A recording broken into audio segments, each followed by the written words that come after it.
Hello दोस्तों, स्वागत है आप सभी का YouTube channel the dream exam point पर। उम्मीद करते हैं आप सभी अच्छे हैं और आप सबकी पढ़ाई भी बहुत अच्छी चल रही होगी। दोस्तों, आज की क्लास में जो टॉपिक डिस्कस करने वाले हैं वो बहुत ही महत्वपूर्ण है, क्योंकि आज के जो टॉपिक हैं इनका नाम सुनने में और देखने में लगभग एक जैसा ही लगता है, लेकिन इन सभी में अंतर क्या है इस बात को बहुत अच्छे से क्लियर करना है। तो चलिए आज का सेशन शुरू करते हैं। सबसे पहले हम ये जानेंगे केंद्रक। केंद्रक केंद्रक को क्या कहते हैं? सेंट्रायड। लास्ट तक देखिएगा तभी इन सभी में अंतर आपको स्पष्ट हो पाएगा।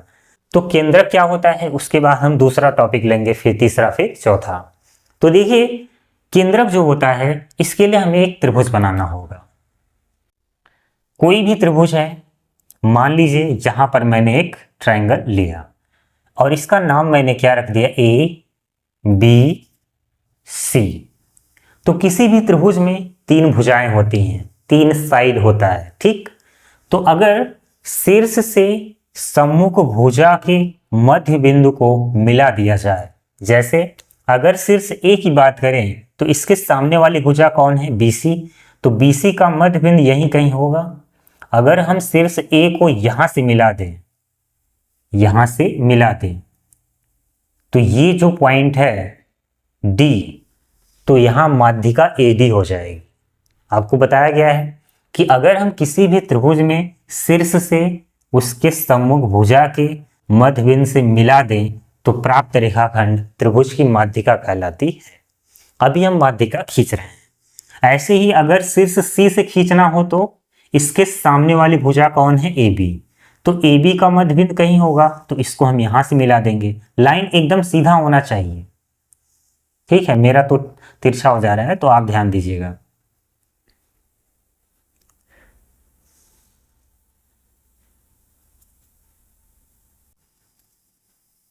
इस तरह से। तो चलिए मान लेते हैं कि ये पॉइंट एफ है। ऐसे ही एक यहां होगा, मान लीजिए ये ई है। तो यहां पर मैंने तीन माध्यिका खींचा।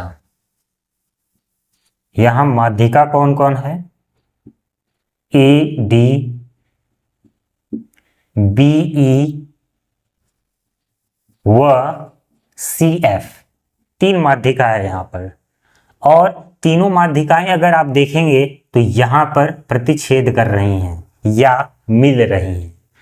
ये जो त्रिभुज है, त्रिभुज में तीनों माध्यिकाएं यहां पर मिल रही हैं। तो मान लीजिए ये क्या है, जी। तो यहां पर इस पॉइंट जी को हम लोग कहते हैं केंद्रक। केंद्रक यानी कि सेंट्रायड या सेंटर ऑफ ग्रेविटी। यहां पर तीनों माध्यिकाएं कहां पर मिल रही हैं, बिंदु जी पर। इसलिए बिंदु जी इस त्रिभुज का क्या है, केंद्रक है, सेंट्रायड है। तो चलिए अब दूसरा पॉइंट समझते हैं। तो ऐसे बारी बारी से समझेंगे और लास्ट में हम अंतर समझ जाएंगे कि इन सभी में अंतर क्या है। तो चलिए अब हम जानेंगे परिकेंद्र के बारे में। परिकेंद्र, इसको कहते हैं सर्कम सेंटर। सर्कम सेंटर, ठीक। अब देखिए यहां भी हमें क्या बनाना पड़ेगा, त्रिभुज।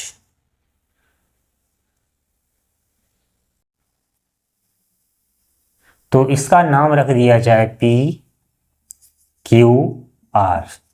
यहां पर मैंने एक त्रिभुज बनाया पी क्यू आर। देखिए यहां पर परिकेंद्र क्या होता है, त्रिभुज में जो भुजाओं के लंब समद्विभाजक होते हैं वो भी कहीं मिलते हैं, और जो संगामी बिंदु होता है यहां पर, उस पॉइंट को क्या कहते हैं, परिकेंद्र। जैसे यहां पर मैंने क्या किया कि शीर्ष से सामने वाले भुजा के मध्य बिंदु से मिलाया तो माध्यिका आई। ऐसे ही माध्यिका जहां पर काटती हैं वो केंद्रक हो गया। अब यहां पर हम भुजाओं के लंब समद्विभाजक करेंगे। लंब समद्विभाजक का मतलब क्या होता है, भुजा पर भुजा की लंबाई आधी हो जाएगी और यहां पर लंब हो जाए। जैसे अगर भुजा पी आर की बात करें तो इस तरह से यहाँ 90 भी हो जाएगा और ये जो पॉइंट है यहाँ से P तक की दूरी और यहाँ से R तक की दूरी बराबर हो जाएगी। ऐसे ही भुजा PQ का लंब समद्विभाजक करेंगे तो ऐसे कहीं आएगा। ऐसे ही भुजा QR का करेंगे तो यहां पर आएगा। तो यहां जो पॉइंट है मान लीजिए क्या है, चलिए क्या नाम दे दिया जाए, O मान लीजिए। ठीक है, कोई भी पॉइंट आप ले सकते हैं, कोई जरूरी नहीं होता। तो यहां पर क्या मानेंगे आप, K L M ऐसे ही मान लीजिए। तो यहां पर भुजा PQR में भुजा PR का लंब समद्विभाजक कौन है, OL। ठीक, लंब भी है और PL बराबर LR भी है। ऐसे बना लीजिए कि ये जो लंबाई है इसके बराबर है, ऐसे ही ये जो लंबाई है इसके बराबर है और ये वाली लंबाई इसके बराबर है। यहां पर आपस में सब बराबर होते थे, जैसे BD की जो लंबाई है इसके बराबर हो जाएगी। यहां पर क्योंकि ये मध्य बिंदु होता था और यहाँ भी लंब समद्विभाजक में ये मध्य बिंदु ही है, तो यहाँ BF बराबर AF के बराबर हो जाएगा, AE CE के बराबर हो जाएगा। ठीक है, तो इसमें क्या होता है, केंद्रक में जैसे जब आप माध्यिका खींचेंगे तो भुजा भी समद्विभाजित हो जाती है। परिकेंद्र में क्या होता है कि जब आप लंब समद्विभाजक खींचेंगे तो भी भुजा समद्विभाजित हो जाती है, लेकिन यहाँ हम शीर्ष से नहीं मिलाते, यहाँ पर भुजाओं का लंब समद्विभाजक करते हैं। ठीक, तो चलिए ये हो गया। और यहाँ पर जैसे माध्यिका लिखे हैं तो यहाँ पर लंब समद्विभाजक है, लंब समद्विभाजक। एक बार बना ले फिर आपको बहुत अच्छे से अंतर समझाते हैं। लंब समद्विभाजक कौन कौन है यहाँ पर, OK है और उसके बाद OL है, OL है, OM लंब समद्विभाजक जिस बिंदु पर मिलती हैं या लंब समद्विभाजकों का संगामी बिंदु परिकेंद्र कहलाता है। तो यहां पर परिकेंद्र का काम कौन कर रहा है, परिकेंद्र O है। ठीक, तो ये हो गया परिकेंद्र। अब देखिए अगला, अब जैसे केंद्रक है, परिकेंद्र है, अब जानेंगे अंतः केंद्र। अंतः केंद्र इसको क्या बोलते हैं, इन सेंटर।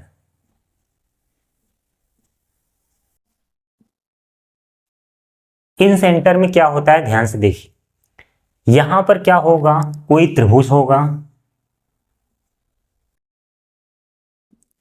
मान लीजिए PQR, कोई भी त्रिभुज का नाम हो, ठीक है, उससे कोई फर्क नहीं पड़ेगा, केवल हमें समझना है।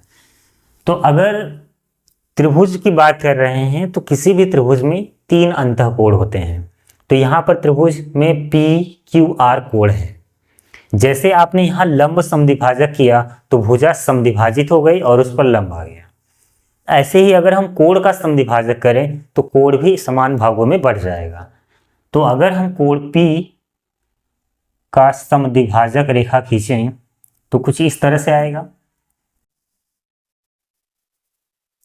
ऐसे ही यहां पर कोण Q का समद्विभाजक रेखा खींचें तो यहां पर आएगा। ऐसे ही कोण R का समद्विभाजक रेखा खींचें तो कुछ इस तरह से बनेगा, एकदम सीधा होना चाहिए। ठीक, तो यहां पर एक पॉइंट आपको मिल जाएगा और ये है इन सेंटर, तो मान लीजिए क्या है, I है, ऐसे ही मान ले रहे हैं। तो यहां पर ये जो समद्विभाजक हुआ है ये इसके बराबर हो जाएगा और ये वाला कोण इस कोण के, और ऐसे ही ये कोण इस कोण के बराबर हो जाएगा। तो यहां पर कोण का समद्विभाजक होता है।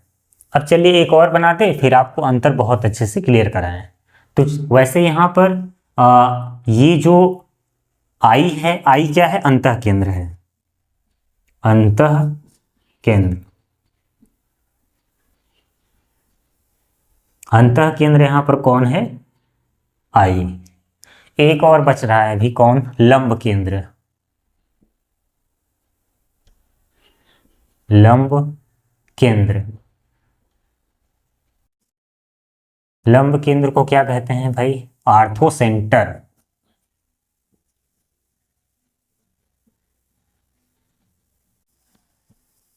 Ortho centre.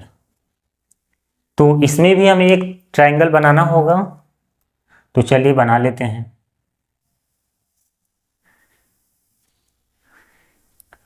तो इसका नाम ए बी सी। अब देखिए लंब केंद्र है तो यहां पर इसका मतलब लंब आएगा जरूर। वो होता कैसे है? देखिए इस तरह से, अगर हम शीर्ष ए से लंब डालना चाहते हैं तो सामने वाले भुजा पर लंब डाल देते हैं। अब वो मध्य बिंदु पर आएगा, इधर आएगा या इधर आएगा, उससे कोई मतलब नहीं है। बस इसमें एक काम करना होता है कि शीर्ष से सामने वाले भुजा पर लंब डाल दिया जाता है। तो अगर हम शीर्ष ए से लंब डालेंगे तो मान लीजिए यहां पर आया। अब यहां मध्य बिंदु से मतलब नहीं होता है, इस बात को हमेशा याद रखिएगा। अब अगर शीर्ष बी से खींचना चाहते हैं तो मान लीजिए यहां पर गया, यहां पर 90 बना रहा है। ऐसे ही यहां पर खींचना होता है एक, यहां पर भी 90 बनेगा। तो मान लीजिए यहां पर कौन सा पॉइंट है? पी क्यू आर, और यहां पर एक दूसरे को काट रहे हैं। तो मान लीजिए कौन सा पॉइंट है? यहां पर कुछ डिफरेंट कर लीजिए, सी मान लीजिए। अरे सी तो है इसमें, यम है, यम मान लेते हैं। चलिए मान लिए कि यम है वहां पर। तो देखिए यहां पर A P B Q C R त्रिभुज का शीर्ष लंब है, एल्टीट्यूड। तो यहां पर लिखेंगे शीर्ष लंब,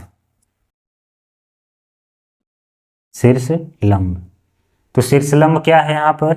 ए पी बी क्यू व सी आर, तीन शीर्ष लंब है यहां पर।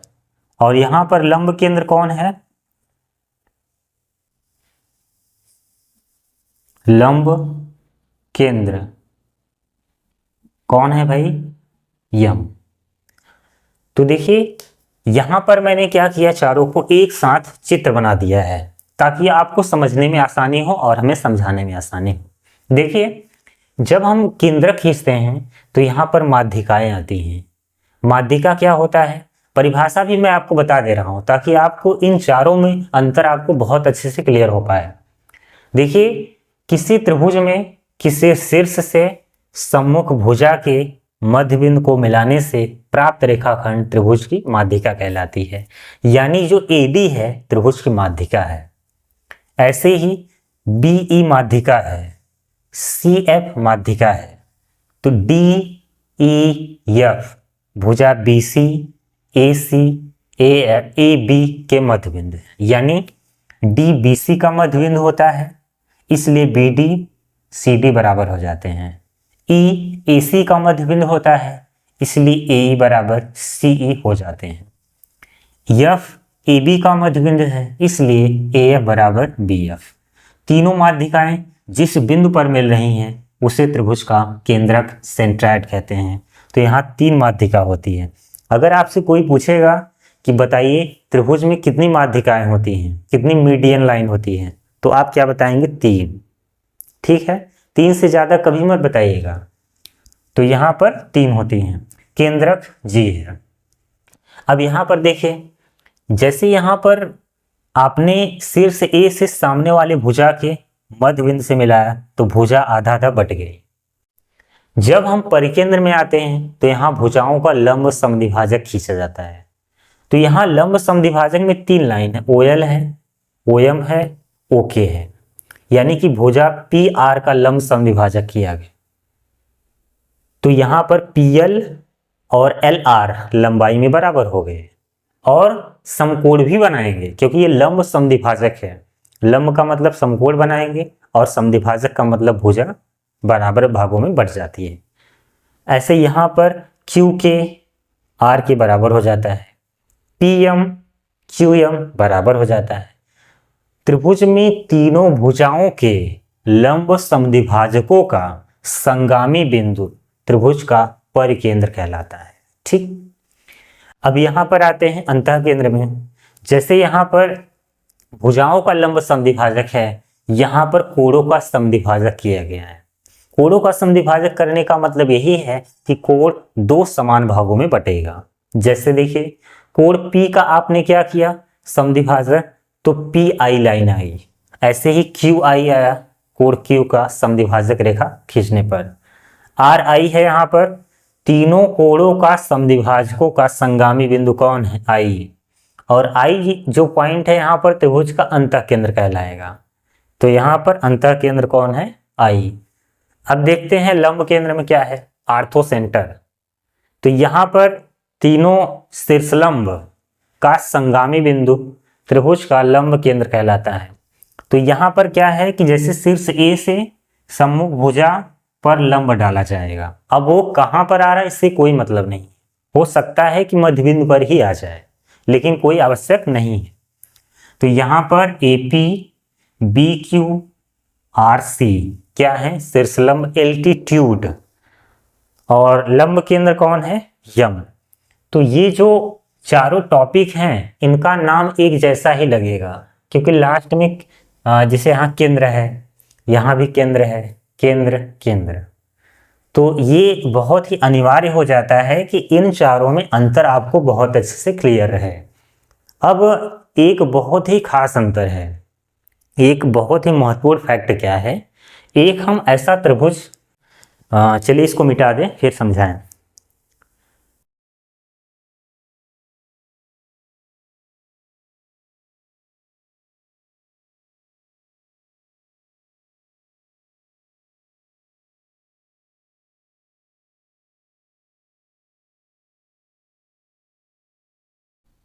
तो अब देखिए जो महत्वपूर्ण फैक्ट है वो क्या है, एक ऐसा त्रिभुज होता है जिसमें केंद्रक, अंतः केंद्र, और चलिए बना के समझाते हैं। जैसे मान लीजिए यहाँ पर मैंने एक त्रिभुज बनाया, बड़ा सा बना रहे हैं। तो अभी मैंने कौन कौन सा पॉइंट बताया, अंतः केंद्र, पहले केंद्रक बताए थे, उसके बाद परिकेंद्र बताए थे, परिकेंद्र, उसके बाद अंतः केंद्र, उसके बाद लंब केंद्र। ठीक, सेंट्रायड, सर्कम सेंटर, इन सेंटर और आर्थो सेंटर। तो देखिए एक ऐसा त्रिभुज है, वैसे त्रिभुज भुजाओं के आधार पर 3 प्रकार के होते हैं और कोणों के आधार पर भी 3 प्रकार के होते हैं। तो भुजाओं के आधार पर एक ऐसा त्रिभुज होता है, वो होता है समबाहु त्रिभुज, इक्विलैटरल ट्रायंगल, समबाहु त्रिभुज।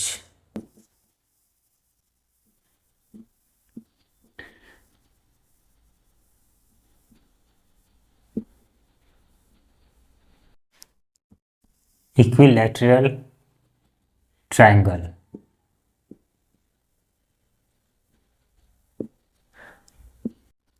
तो देखिए भुजा के आधार पर एक त्रिभुज होता है समबाहु त्रिभुज। समबाहु त्रिभुज का मतलब क्या होता है कि एक ऐसा त्रिभुज जिसमें तीनों भुजाओं की लंबाई आपस में बराबर होती है। तो अगर हम मान लें कि यह एक क्या है, समबाहु त्रिभुज, तो इसमें भुजा AB BC AC तीनों भुजाओं की लंबाई क्या हो जाएगी, बराबर। और यह एक ऐसा त्रिभुज है जिसमें केंद्रक, परिकेंद्र, अंतः केंद्र, लंब केंद्र एक ही पॉइंट होता है, यानी कि इन चारों का जो पॉइंट होता है वो संपाती होते हैं, एक जगह ही आते हैं, फिट हो जाएगा। जैसे अगर हम केंद्रक पता करना चाहेंगे तो उसके लिए हमें माध्यिका खींचना होगा, तो इस तरह से माध्यिका आएगी, तो ये मध्य बिंदु हो जाएगा D मान लीजिए। ऐसे ही यहाँ पर आप खींचेंगे तो मान लीजिए E हो गया, ऐसे ही यहाँ खींचेंगे आप तो ये मान लीजिए F हो गया। तो यहाँ माध्यिका कौन है? ADBECF, ये माध्यिका हो गया। और केंद्रक यहाँ पर कौन होगा? ये वाला पॉइंट। ठीक, अब अगर हम कह दें कि परिकेंद्र पता करिए, तो परिकेंद्र के लिए क्या होगा? आप भुजाओं का लंब समद्विभाजक खींचेंगे, तो लंब समद्विभाजक में मान लीजिए इधर से तो मतलब नहीं रहेगा, लेकिन जब आप भुजा का लंब समद्विभाजक करेंगे तो वो वाली लाइन इसी से ही होकर जाएगी, यानी संपाती रेखा हो जाएगी। संपाती का मतलब एक दूसरे के ऊपर लाइन आ जाएगी। तो ये लाइन इस भुजा को क्या कर देगी? दो समान भागों में बांट देगी, और यहाँ क्या हो जाएगा? लंब समद्विभाजक है तो समकोण आ जाएगा। ऐसे ही भुजा AB का करेंगे तो ये लाइन और आगे आ जाएगी, यहां पर समकोण। ऐसे ही यहां पर होगा इस तरह से, और यहां पर संगामी जो बिंदु होगा उसे क्या कहेंगे? परिकेंद्र कहेंगे। अब होता है अंतः केंद्र। अंतः केंद्र क्या होता है? तीनों कोणों के समद्विभाजकों का संगामी बिंदु त्रिभुज का अंतः केंद्र इन सेंटर कहलाता है। तो यहाँ पर कोणों का समद्विभाजक होता है। जैसे ही आप कोणों का समद्विभाजक करेंगे तो फिर वही लाइन जाएगी, कोई अंतर नहीं पड़ेगा। तो यहाँ पर ऐसे ही यहाँ पर कोणों का समद्विभाजक होगा, फिर यहाँ के कोणों का समद्विभाजक होगा, तो वहीं से होकर के लाइन जाती है। वैसे ये इसके बराबर होता है, ये इसके बराबर हो जाएगा, और यहाँ पर इसके बराबर हो जाते हैं। अब बचा क्या? लंब केंद्र। लंब केंद्र में क्या होता है? शीर्ष से सम्मुख भुजा पर डाला गया लंब। शीर्ष से सम्मुख भुजा पर डाला गया लंब, वो पहले से लाइन तैयार है। यह एक ऐसा त्रिभुज है जिसमें केंद्रक, परिकेंद्र, अंतः केंद्र, लंब केंद्र सभी का एक ही बिंदु होता है। यानी कि इन चारों का जो उभयनिष्ठ बिंदु है वो क्या है? ये वाला पॉइंट। इसको कोई भी नाम दे सकते हैं। वैसे ऑब्जेक्टिव क्वेश्चन में आपसे ये पूछा जा सकता है कि किसी त्रिभुज में केंद्रक, अंतः केंद्र, परिकेंद्र और लंब केंद्र एक ही जगह होते हैं या अलग अलग जगह होते हैं। किसी तरीके से आपसे क्वेश्चन पूछा जा सकता है। तो ये जानकारी के लिए आप जान लीजिएगा कि यही एकमात्र ऐसा त्रिभुज है जिसमें अंतः केंद्रक, परिकेंद्र, अंतः केंद्र और लंब केंद्र एक ही जगह पर होते हैं, यानी कि संपाती बिंदु होता है। तो याद रखिएगा, इस टॉपिक से रिलेटेड क्वेश्चन आपके एक्सरसाइज में और कंपटीशन एग्जाम में भी बनता है। तो चलिए, आज के लिए इतना पर्याप्त है। अब मिलेंगे अगली क्लास में। आज की क्लास कैसी लगी कमेंट बॉक्स में ज़रूर बताइएगा। जय हिंद, जय भारत।